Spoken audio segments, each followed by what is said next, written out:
Nakakaiyak, nakakakilig. Nakakatawa, nakaka-inlove. Dear MOR.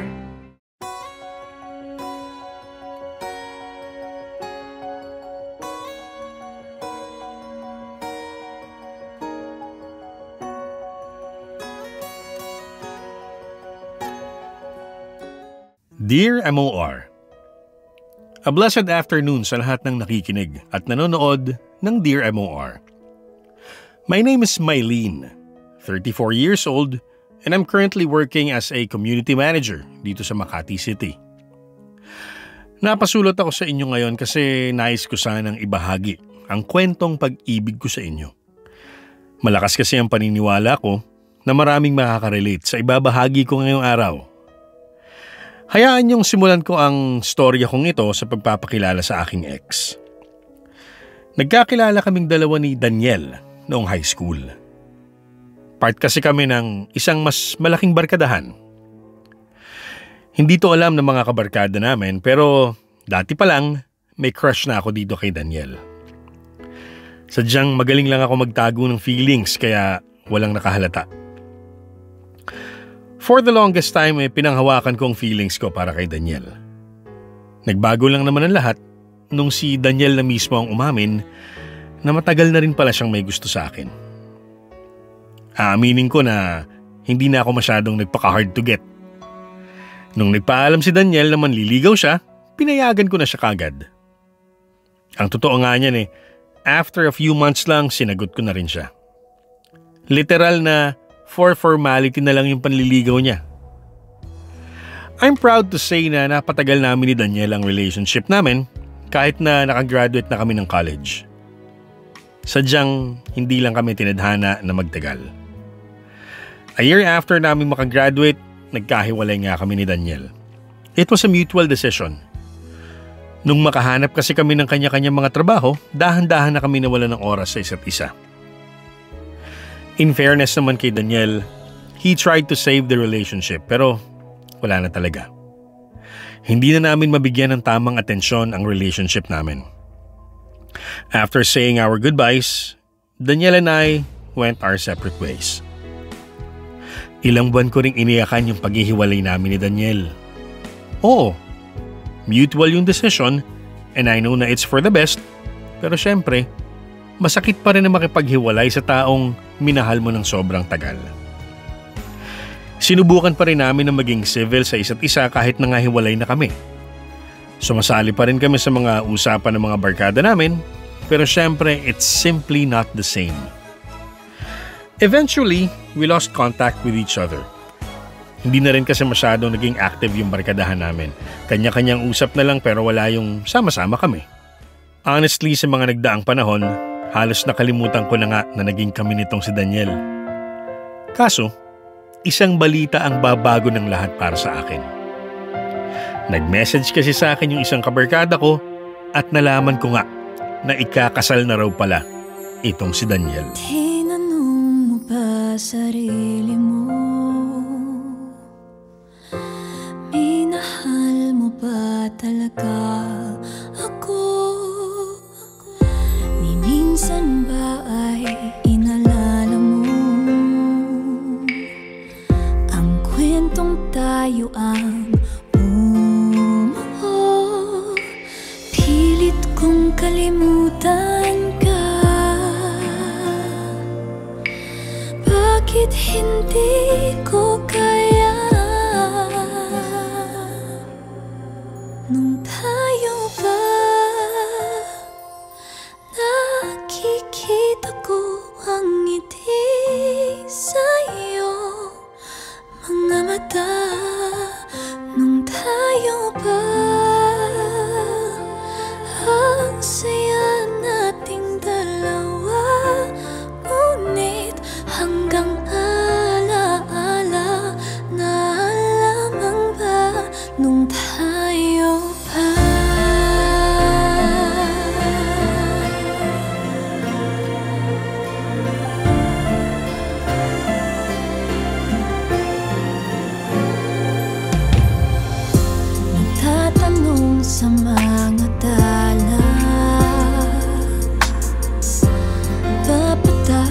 ba huling luha?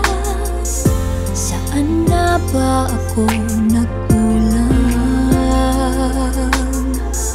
Napupuno nga ba ang buwan? Pilit kong kalimutan ka. Bakit hindi ko kaya?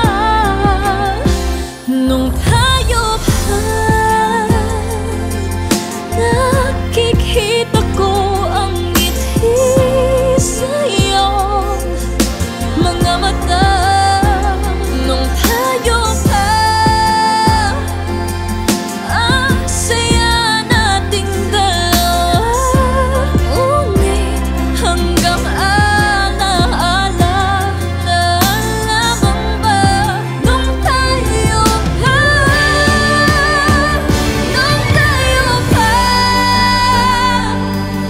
nakikita ko ang ngiti sa iyong mga mata.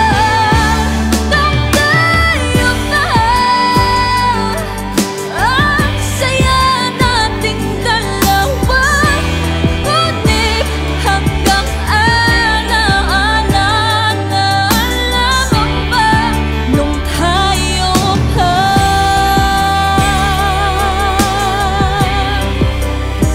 hanggang alaala, naalamang ba?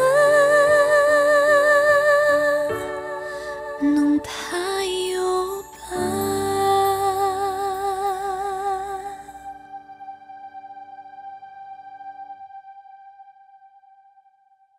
Dear M.O.R. Ang mga kwento ng puso mo. Okay, just to be clear, hindi ako nagseselos o kung anuman. Wala namang namamagitan sa amin ni Daniel. Kung meron man akong naramdaman gulat lang talaga. Nung kami pa kasi ni Daniel, madalas naming napapag-usapan ng possible future namin. Isa nga sa mga naging topic namin yung kung ano-anong gagawin namin sa kasal namin. Dami kasi namin naging plano nun. We talked about the venue, the motive, yung bilang ng mga invited guests namin. Sobrang dami naming napag-usapan nun and maski isa doon, walang natupad. Kaya medyo nalungkot ako nung nalaman ko na ikakasal na siya. Nakadagdag pa nga sa mga lungkot na naramdaman ko noon nung nag-message na muli sa akin si Daniel. He texted me one day asking for my address. Siyempre, bilang may pagka-ilusyonada tayo, inisip ko na baka gustong makipagkita sa akin to si Daniel. Tinanong ko siya kung bakit and he told me na gusto niya akong padalan ng invitation sa kasal niya. Medyo napahiya ako ng konti pero hindi ko nalang pinahalata.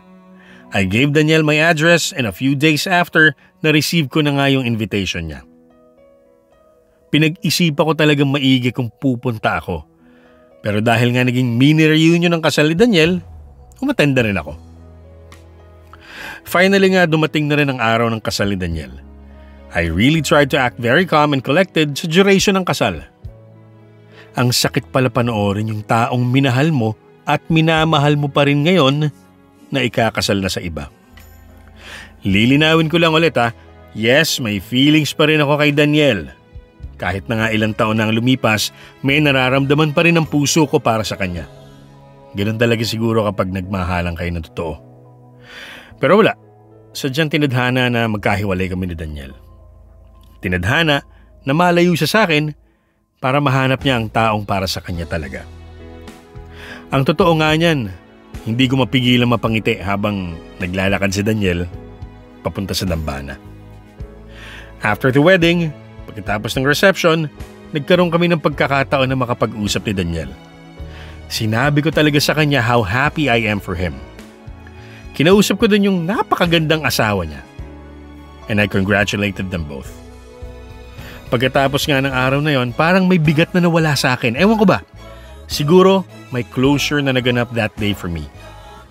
Siguro, nung nakita kong sobrang saya ni Daniel, nagawa ko ng isara yung pinto ng puso ko para sa kanya. Tatanggap ko na wala na talaga. He's happy and I'm happy for him. He's happy and I'm happy for him. Oras na para ako naman ang sumaya.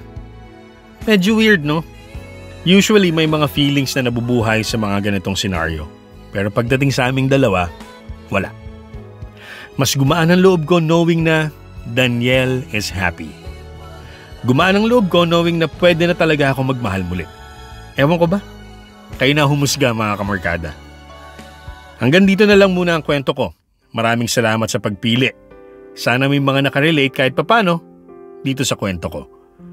Muli, maraming salamat and more power sa inyo. Lubos na gumagalang, Mylene. Mahirap sa umpisa, kumaga pa sa dilim, parang ayaw nang bumangon. Kung di naman ikaw ang kapiling, ayaw imulat ang mata, pero kailangan titiising maging tanga. Kaso dapat na kitang bitawan. Salamat sa lahat, sa ngiti, sa iyak, pero heto na ang huli. Salamat sa lahat, sa pagpaparamdam na ako'y sapat, pero heto na ang huli. Salamat hanggang sa muli. Hanggang sa muli.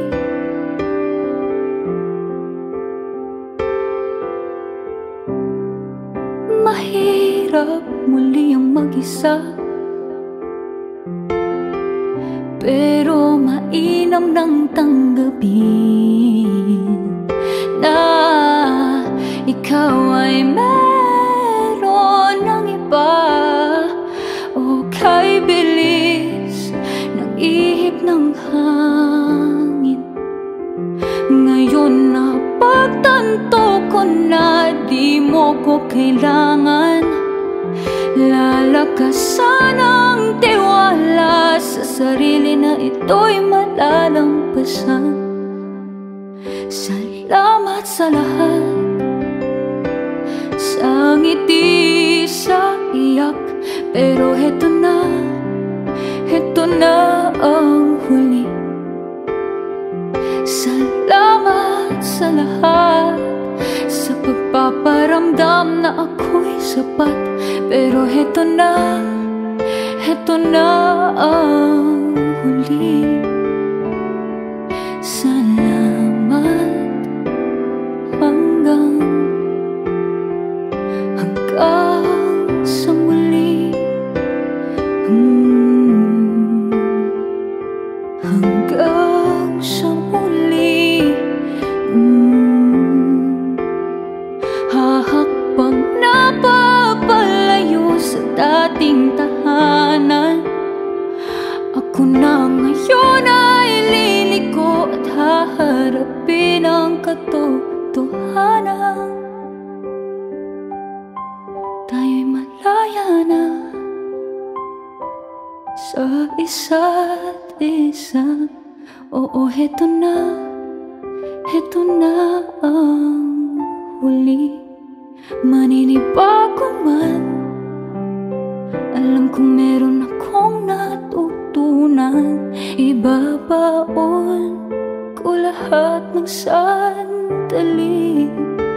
Kaya naman salamat sa lahat. Huli ko na